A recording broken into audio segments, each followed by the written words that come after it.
no rules. Do a lower score. There's one rule.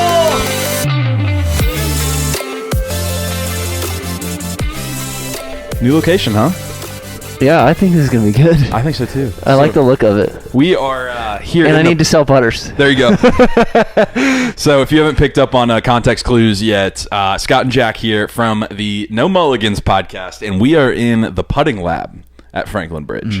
Really cool piece that got added on, what was it, about a year ago at this point? Not quite. It was April of last year, 23. Yeah, that we put it in. So I mean, we've got the best turf in here. We've got our full club building station over on the side in the tour shop. So you guys are really set up to go for any kind of just like exact tweak you need done to your equipment here. Well, I think one of the things that gets missed is like the importance of getting fit for a putter. People go get fit for a driver and their irons, and they're like, and they just buy a putter. I was like, well, okay, like, did you actually understand? Like, I can change putters for you and totally change your numbers like that and massively improve your ability to make putts, which people don't think is important. They're like, come on. So I'd clean up the technique, and that was kind of the feedback people had, like, really? It matters that much? I said, yeah, we had one guy bring in 5 putters last week, and we looked at all of them. I was like, this one's out for this reason. Length affects that one. Weight affects that one.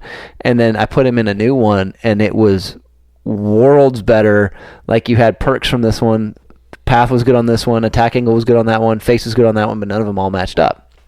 Well, put them in a different putter, and wham, all of them were good. It's so crazy too. We were talking about it before the camera was rolling here about just like how the putter is the most personal club in the bag. Yeah. And if you think about it, you're making the most strokes out of your entire score with your putter. Yeah. So for those of you who are like, oh my God, I need to go get fit for a new driver, how many times do you actually pull a driver in a round? Yeah, 12 to 14. And how many putts do you have around? Like 30 plus for most people. Yeah, exactly. Micah had 23 the other day, made shot 63 with no bogeys. Still, the fact that we're talking about 23 putts. Right, it's still more than any other club. It's still more than any other club when we're talking about how few putts he had. Yep. So come on out here to the putting lab at Franklin Bridge. Get dialed in.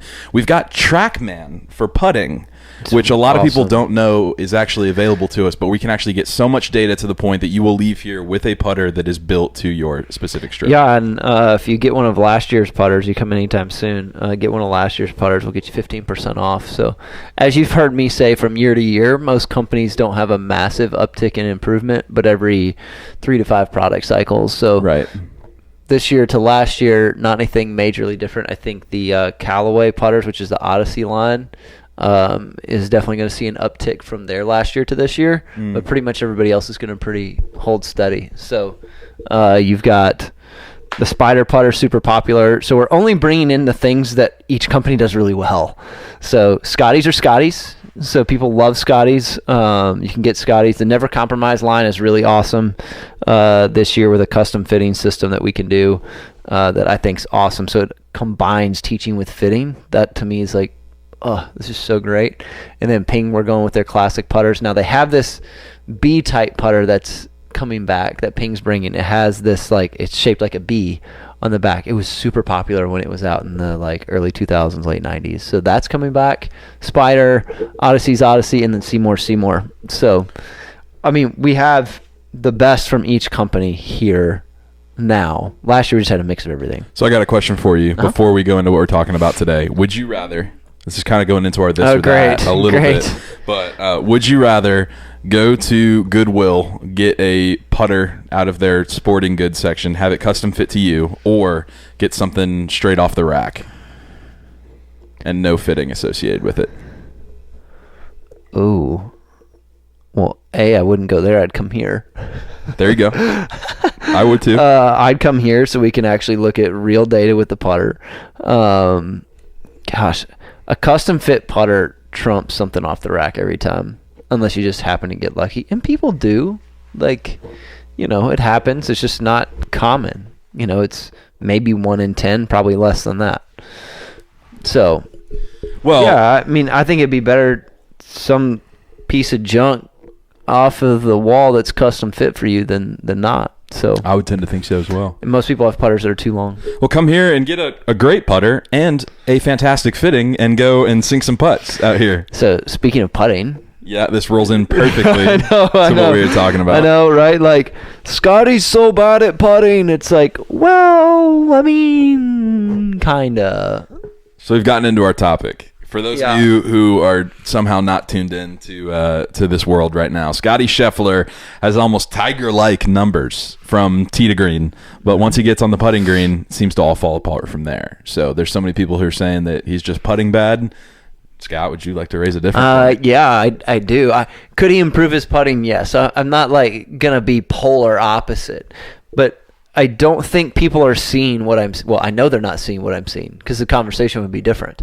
So basically, at Riviera, Scottie was number 1 tee to green, and he was number 1 around the green through 2 rounds. My data doesn't support that. So BPN, OP is what we used to call it. It's called SA now. It stands for side approach, which is the side you want to approach from. So, and it fits the approach shot, right? Like it just makes a lot more sense. And the BPN ball pin nearest edge, it's where you want the ball to be placed. And then proximity on first attempt. All of which are tee to green type statistics, right? So like, when you look at that, so remember, the data from strokes gained on the PGA Tour, based on how they measure it, Scottie was number 1. He's not even in, I'm going to pull this up so you can see it, Jack, on my phone. He's not even in the top 20 on mine.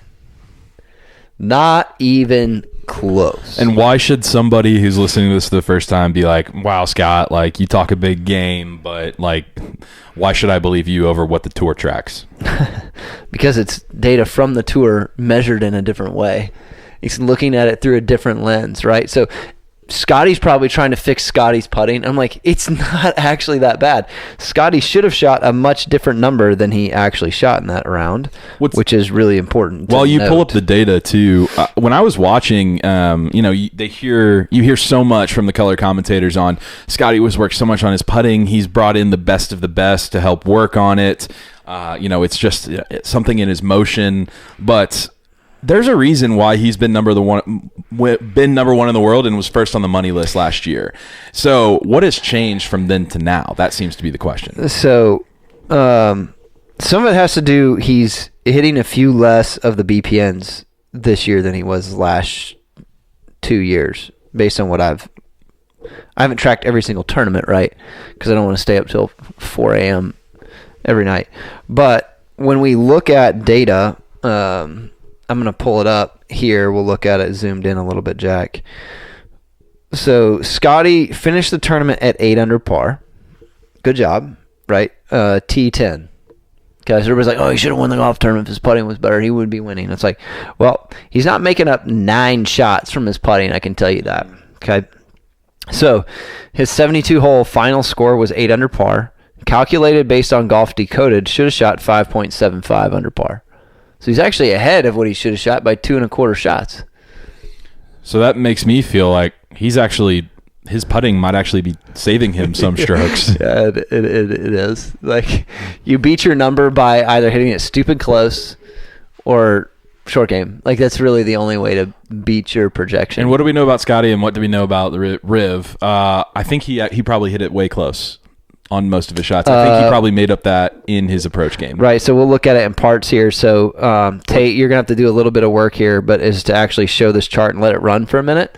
But is this particular chart, you get to see where he ranks. So he should have shot that. Now, strokes ahead or behind of his Golf Decoded score is pretty high. So I don't have every guy in the top 25, but I have almost 20 guys in here already. So what you're looking at is he was projected at 5.75 under par.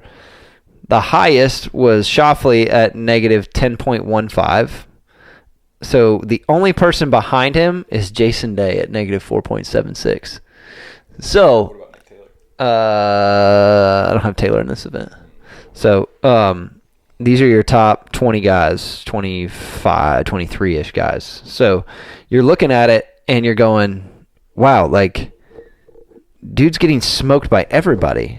Like, when you look at this, now Matsuyama wedged and putted the crap out of it the last 2 days, and he hit it to nothing in the last day. Like, that's how you hit 2 shots that were less than a foot. So that's how you beat your number. So if you look at it, you're going, all right, so who's my next closest? His next closest is a whole shot ahead of him at 6.8 under par. It's like, wait, or 6.7 under par, right? 7.7. Fleetwood tied him. Then you have Finau. Finau finished at 6. He basically shot his number at 6.86. Then you have Burns was at 6.9. Those are 3 guys ahead of him. And then you go to 7. You go to 7.4 or 7.3. So, like, you're a shot and a half behind 5 guys. Like mathematically, you're not going to win the golf tournament. Even if you happen to putt way better, you're still not going to get. You might get to 11 under par, maybe 12, but you don't get to where you're going to get to. You're just not. The one thing too that I think is really interesting about this data is that when you get to courses like Augusta, like Riv, like even, it's hard to put Old Course in here, but just some of these major championship level courses where if you're not hitting the right spots on the golf course, you're getting penalized, right? Mm-hmm. Riv is exactly like that. You need to hit it on those greens or else their fairway grass, it's the funky one, starts with a K, or their grass type, their fairway grass. Not Poana. It's the greens.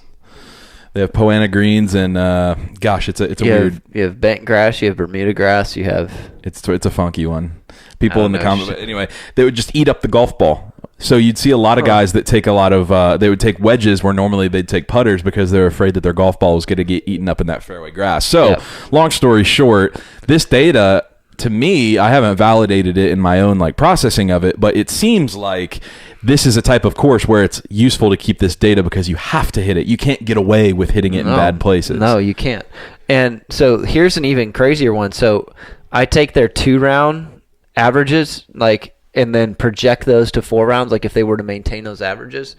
So Scottie's projected 72-hole round finish, he was at 4 under after 2 rounds, was the lowest of everybody in that group at negative 2.33. So he actually got better the next 2 rounds, tee to green, Saturday, Sunday, by 3.5 shots, basically. So he improved substantially over those next 2 rounds. And so you're looking at going, how's that? But Scott, come on, strokes gained is this. Remember what strokes gained is. Strokes gained is a measure of you against everybody else. It doesn't include slopes and tiers. It doesn't equate putts as being equal in level of difficulty, right? So, you have to look at it through that lens. So, as I'm tracking data for Scottie, I'm looking through this going, well, there's a 3-putt. Well, where did he 3-putt from? He's on the wrong side of the hole putting, and he putts it. It's a difficult putt, whether it be uphill or downhill. It could be up over a ridge or up over a significant slope or across a significant slope or down over a significant slope. I don't care if you hit 88% of your greens. You're on the wrong side of the hole too many times putting over these tiers, and then he leaves himself 4.5 feet. It's he's only 77% from 3 to 5 feet. Well, of course he was. There's so much pressure riding on that putt because he's got to save par from a bad spot, and you're not supposed to make bogey from hitting on the green. So, you think about all the, human factors of there's more pressure on that. And then he's not great on long putts outside of 50 feet. So that's just a lag putting thing. So even when he's in the BPN, he doesn't putt well. Yeah. And to contextualize, yes. Better. Yes. No, you're exactly right.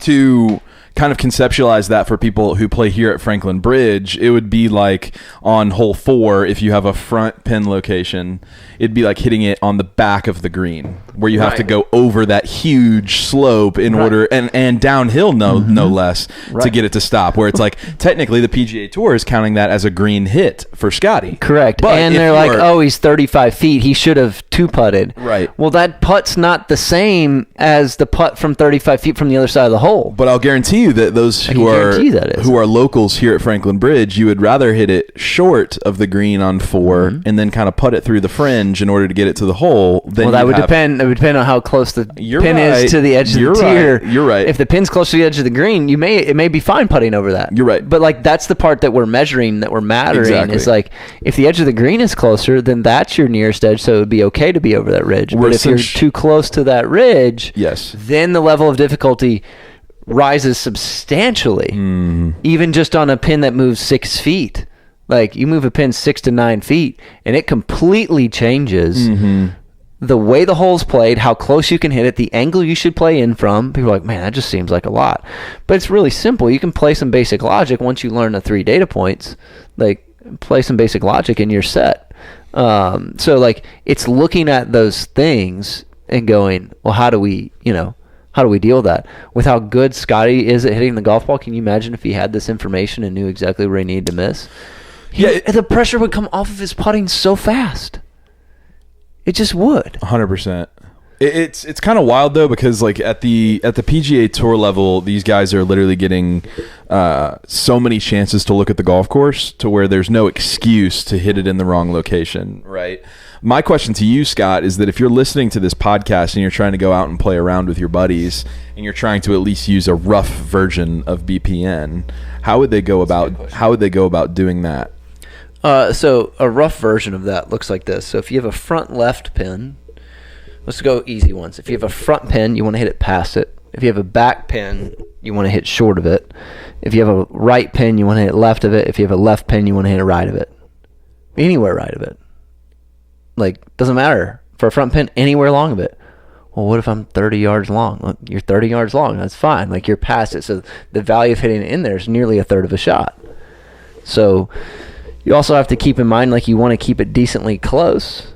So then you start thinking about, okay, well, if I were to go 30 yards long, that would be too far. What would bring me to 20, right? And so you start to work your way down. How do I measure proximity with that? So if you have front left pin, you can kind of be long right of it. You can even be short right of it, but you got to be far enough right. You can even be long left of it, but you got to be far enough. You got to be long enough.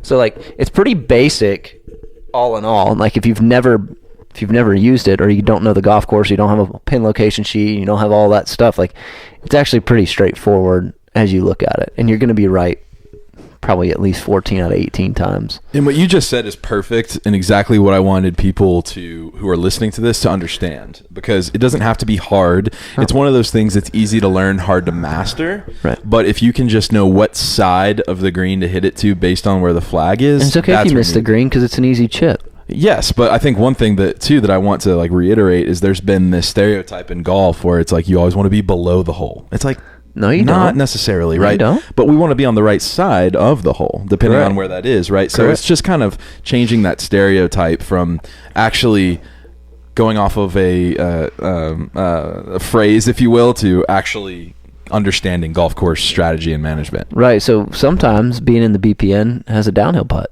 Sometimes it's an uphill putt. So they're not made equal. It's not always have an uphill putt. It's understanding the level of severity that you're in. And like, when I look at the Scottie situation, I'm like, I have to bang down the door here. Like, I'm sorry, that data's wrong. It's right in what it's measuring, but it's wrong in the fact that it's going to lead Scottie. It's going to lead everybody to look at the wrong thing. Like, it's not just his putting that's keeping him from winning golf tournaments. It's where is that ball placed? Like, he should not win that golf tournament unless he just like insanely putts the lights out of it, Or hits it to nothing. hits it to nothing, which he didn't do as much in this tournament. Like, that's like, sorry, you just didn't do that. And when you went for par 5s and 2, or you tried to drive greens, you were far from the hole. Like, sorry, man, tee to green isn't what you think it is. And it measures exactly what it's measuring, but it's measuring the wrong thing. And I think it's important that you understand that ours is a measure of you against the golf course, the way it's designed, the slopes of the green, and how it plays out in the human nature and psyche. Strokes gained is you against everybody else. I'm sorry, that's not the game that you're playing. What you just said, that's exactly right. It's like, it's not the game that you're playing. I will see those stats, and it's just, it's the DNA of where those stats come from is not based on the sport. Right.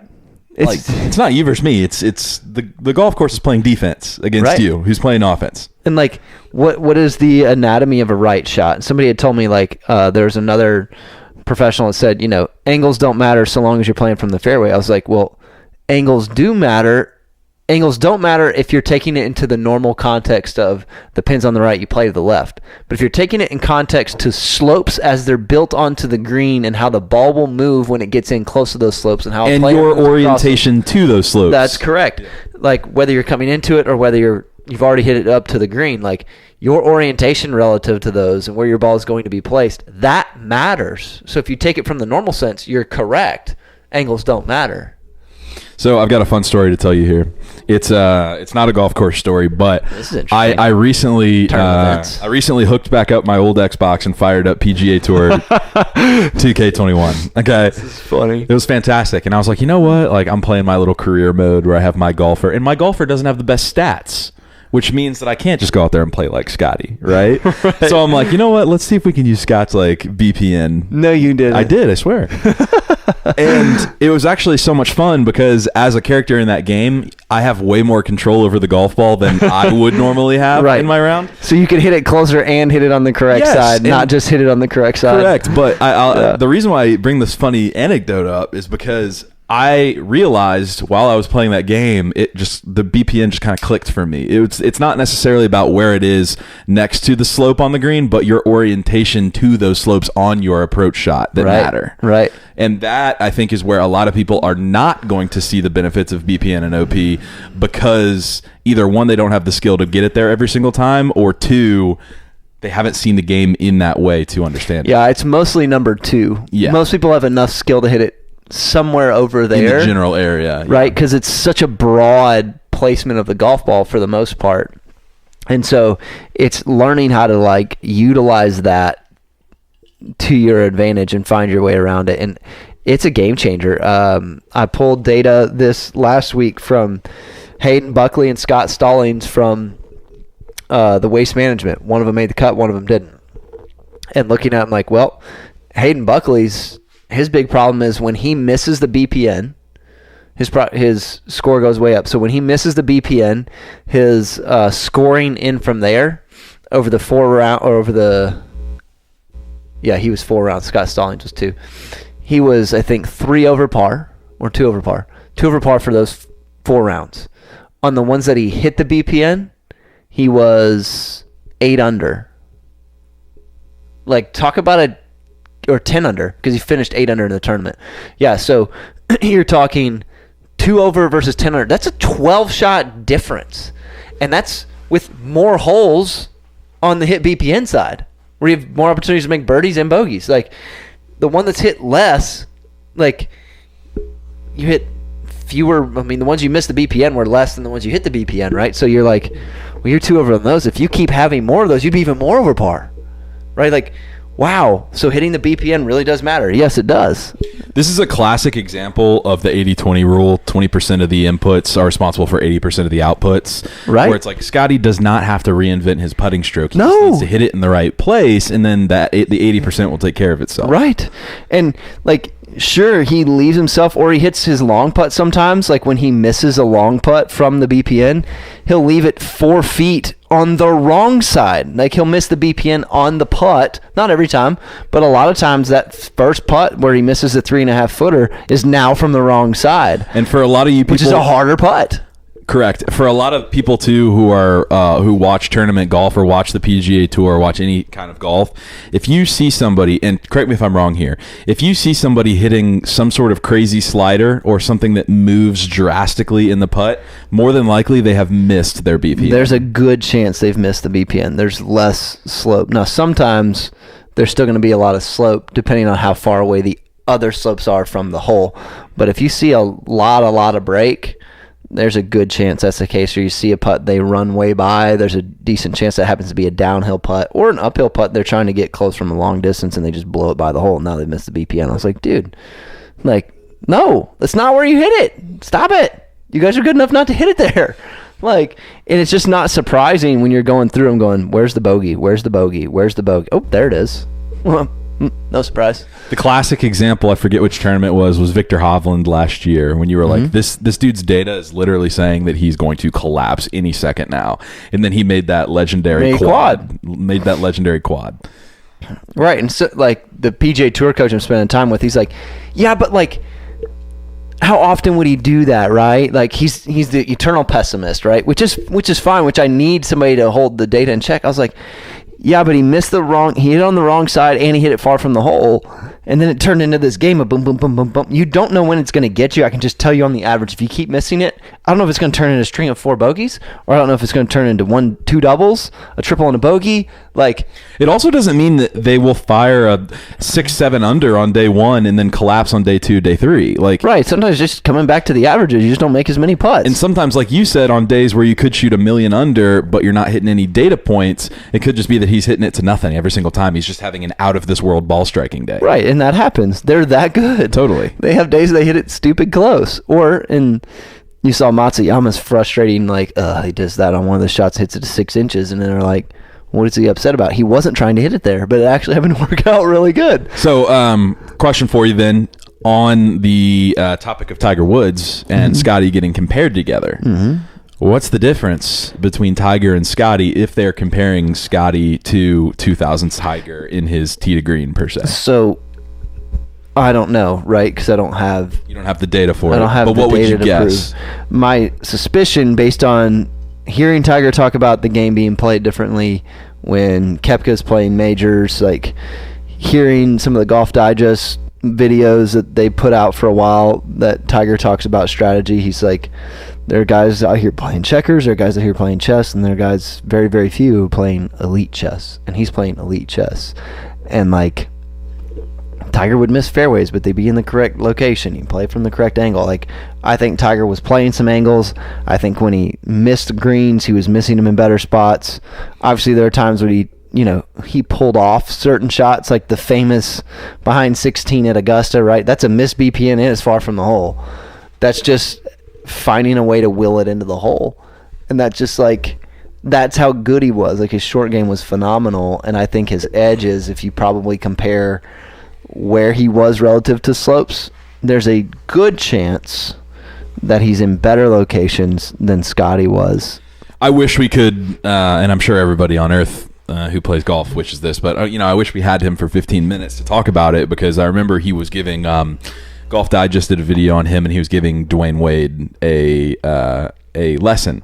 And Dwayne Wade just, goes down there and places the tee right in the middle of the 2 tee markers. And he's like, so where do you decide to, tee off from? Do you just hit the middle or just feel like going left or right? Sometimes he goes, no. And then he goes, it's all about angles, man. And so, I'm curious if Tiger Woods had a psyche in his elite days that was similar to BPNOP. I think he knew where to place his golf ball. And I think he would, I think he knew how to get there to some degree. And when he didn't, he knew how to, he could properly assess the level of difficulty of the situation. Remember the one where he's flubbed the chip twice? Yeah. And he flubs it once and then he holes it? Yep. Well, that's actually in the BPN in that location. It's a downhill chip towards water. This is a really hard shot. It's like, well, it is. It's not an easy shot for anybody. But, it's actually not as hard as we perceive it to be, given the context of understanding what's really happening. In theory, it was a good miss. Right. He missed the green, and then he flubs it, which is the right place to flub it. No, I'm talking about the flub was a good miss. Right. Right. So, the flub was left in the BPN, and then he holes it. He hit it a little bit closer, so he's closer and in the BPN still. And it goes in. It seems like this drastic miracle, and there's a certain sense of resiliency in Tiger to be able to do that, to will something in there. But there's also, it wasn't as bad as we perceive it to be on the surface. Yeah. Which is, to me, one of the most powerful components of BPN, SA, and POA in Golf Decoded is it helps you properly assess the level of difficulty of the situation you are in. Bingo. And I think Tiger was able to do exactly that while also processing other things like the mental game between him and somebody else, or just where he is in the 72-hole stretch compared to the field. I think he was able to take some of the data points and some of the not human, let's say, qualitative data that wasn't available to him. Subjective data. And so I think, because when you look at Mark Brody's book on Tiger Woods and strokes gained approach, he was one of the highest strokes gained approach ever. So relative to the field, right? So But then you start asking the question of like, what is it that made his strokes gained approach so much better than everybody else? And like, you could actually, there's in theory a situation in which Scottie Sheffler's and Tiger's strokes gained approach, let's assume they were exactly the same, but they could be entirely different from a golf decoded standpoint because of Tiger's placement relative to those things versus Scottie's placement relative to those things. And that to me is something worth pursuing, and I'm not going to chase it because it's too much data collecting, but I don't have access to it. But it's different, and it's important that we start seeing the game in a new light. Whether you want to or not, like, this stuff is real. Oh, it doesn't affect me. Shoot, we sat on number 4 one day. Everybody's like least favorite hole. And there were guys that the pin was located in the back right, which meant that the BPN was short and left, and it meant that you couldn't hit it past the 150 marker. So we had guys that were like near the cart path on 4, those that play here on the regular. That's a long shot in. And we had guys that were like down near the hazard, near the trees. The proximity of the guys that played from short of the 150 in various distances from the hole versus the guys that hit it past the 150 that day, it was this is just general public, weren't even close. It was totally different. These are, you figure the average handicap player is 18. We watched 9 groups. So what is that? 36 people. That's enough sample size. Where's the pin again? Back right. Okay. So it's kind of tucked behind that. Anybody that was past the 150 post is going to have to come across that slope, and they either come up short of it, go right of it, or go way long of it to try to get it back there. And it just doesn't. There's something about it that the angle matters from the visual component. Angles don't matter. Like, you have to account for the human perception. I don't even know if it's the visual thing, because to me, when I hit it short and to me when I hit it long, my mindset for me personally is not that much different. However, where it differs, and I think this is completely it's not in my head, it's just literally golf course design, where if you're past the 150 there on 4, think about it. If you have a short pin, you're hitting it into that big slope, so you might even have a backstop that brings it closer to the hole. Yeah, that's all a part of this whole thing. Yeah. Or if you're in the back, you don't even have to deal with it entirely. So if you hit it short, you don't have to go over it, right? So it's like, but that's what relaxes the mental side of it, if you understand it. And I don't even think you have to understand it. Like, these people don't understand this at all. They're just generic public playing. Yeah. And like, dude, that was an incredible shot from there. I can't believe, like, you heard those types of things. I was like, it really wasn't actually that hard of a shot. It was actually the best place he could be playing from. And we watched 2 guys in a row play from basically the same spot, like at 165 yards, which is probably going to be a 6-iron or 7-iron for these guys. And the average proximity between the 2 of them was less than 15 feet. They weren't the only ones. Multiple people did that. But, like, it was phenomenal to see, like, wow, it works for the general public. They just don't even know it's happening. But what if you did know it was happening? And what if you could place the ball in those spots? The game would be entirely different. You play it differently. You'd think about it differently. You'd relax more and like, oh, actually, this isn't too bad of a shot.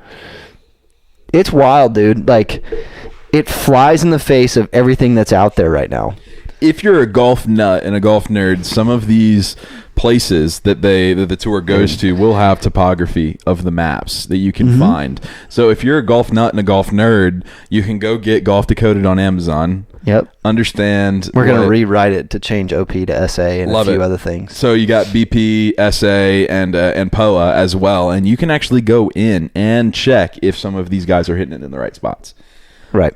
It really is cool. Right. I think you should check shout out to I had another player that's gone through all this. He's a low single digit handicap, and he played out here the other day. He hit every fairway. He hit 12 greens, which is like less than a half a shot less than the tour average, and he shot 76. I was like, what's your BPNs, OPs, or SAs and POA? It's like, well, SAs were high at, I think, 13, 14. BPNs were 10, which isn't enough. And his POA was 860. So, like, oh, hit a lot of greens. Awesome. But, like, hey, man, it's not just about hitting the green. So, like, this allowed us to expand. I was like, well, given those data points, you should have shot close to a half a stroke over par. So, cool. Hitting 12 greens doesn't matter that much. So like he was averaging 47 feet into. Yeah, that's nuts. Well, of course, you're not going to make very many. He had a couple 3 putts. Well, of course, you had a couple 3 putts because you're really far away from the hole. Yeah, it sounds like you got. You need to work on your long distance putting so that you at least don't make more than you should. Like there's more to the story than hitting greens. You know what I love about this too, and this will be my final thought here, is that a lot of people will say, like, if you had the chance to, like you can, it's like a Matrix moment, red pill, blue pill, or it's like if you had to hit every single green in regulation or like make or 2-putt for the rest of your life kind of thing. And most people would say, I'm just going to hit every green in regulation. But this exact example is proof that, okay, fine, you can hit every green in regulation. It doesn't mean that you're going to putt lights out. I would take, can I place my tee ball on the correct side every single time? I'll take that all day long. Really? Because it gives me my best chance at doing the rest. Right, yeah. And if you I think might about 3-putt some of the time, that's fine. If you know the pins, you know your course, and you know where they're at, like you can actually, like, hitting the right side of it's not even of the fairway, really. It's just the right side of the hole. Right. Like over there. Yeah, like over here to the right. If you can do that, I guarantee you this guy would have had a better score than he did. Oh yeah. Like he just missed too many BPNs and his proximity wasn't tight at the same time. You can't do that. So but he hit every fairway. It's not just about hitting every fairway, though. It's about getting on the correct side to give yourself the chance. And if you're not on the correct side, then you better get the next one on the correct side. Well, and if you're saying I hit every fairway, it's like, well, if you think about it from our data perspective, you didn't really. Because you're just redrawing the fairway on the right side that it needs to go on. Yeah, it actually needs to be over here. It actually needs it needs to be the left side of the fairway and the right side of then that rough. Or the left side of the rough. The left side of the rough. Yeah. Left, yeah. Yeah.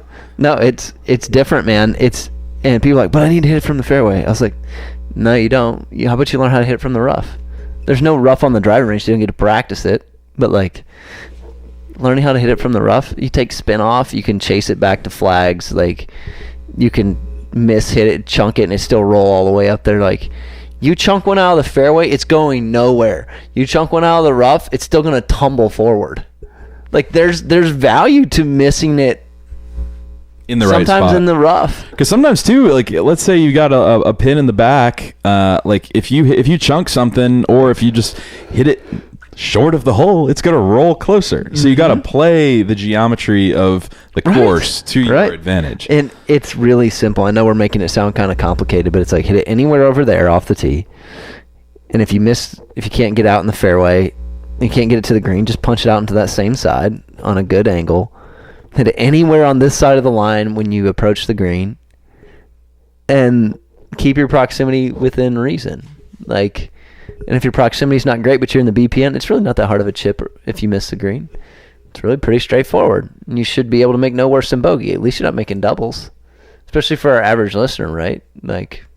It just it's eliminating unnecessary mistakes. Like Scott Stallings is in some ways, struggling with the driver. He's right and left, but one of the ones that he was right on, like you want to blame the driver, like, oh, if I just didn't hit it over there. It's like, well, then he lays it up or mishits it. It's 50 yards from the hole on the wrong side. He's missed the SA, and then hits that shot up, misses the BPN in a bunker 40 feet from the hole, like you're outside the 25-foot window we like when you miss a BPN, and then hits that up on the green, then 2 putts for double. The tee shot wasn't the thing that killed you. It was the 3 shots that followed. It's like you just compounded. That's what makes a whole new meaning to compounding errors, and that's a whole nother conversation for another day. But love that. There's way more, like when you pull this data back, it actually tells us what the game really is. And it's you against the golf course, not you against me. I love it. That's it. Love it.